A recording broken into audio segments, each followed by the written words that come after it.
Greetings and welcome to Transit Ministries, and more specifically to our series, The Bible in the Bedroom for Marital Success.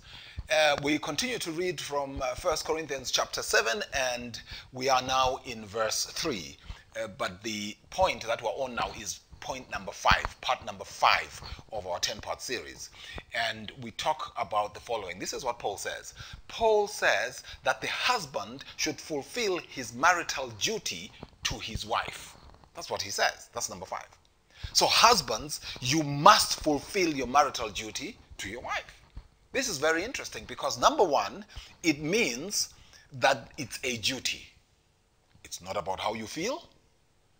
It's not about, did you have a hard day at work?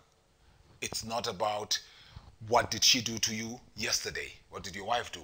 It's not about, have you been quarreling? It's a duty. It's a marital duty. It's part of what you signed up for when you said to hold and to have in sickness and in health, for richer or for poorer, in good health, good times and in bad, till death do us part. That's part of what you signed up for. It's your duty. So the Bible tells you, as long as you're a Christian, the Bible is telling you, you must fulfill your duty, your marital duty to your wife. So we are being told first as husbands that we have a duty. Now, a duty is not something that we always want to do. It's not about our passion or our interest or how we feel. It's something that we have to do. So husbands, you have a duty. And again, Paul tells husbands first. Husbands, you must fulfill your marital duty. Now, this whole thing about sex that Paul is talking about. Yes, sex might happen as an event during the day, somewhere along within the 24 hours. But it's not something that starts only when you come back from work. It is something that starts much, much earlier. Hours earlier. Days earlier.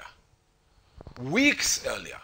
The whole build up. So the fulfillment of your marital duty is not referring only to the act. And that is where most of us get it wrong, because women are very relational people and men are very transactional people. So the relation that builds up to the transaction in terms of our understanding of each other. Women are more on the relational and we are more on the transactional. So fulfilling your marital duty involves everything.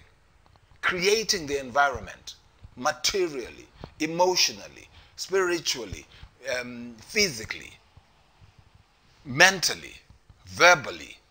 It's not just about the act. So we as men are charged to fulfill our marital duty to the wife. Who judges if they've been fulfilled or not?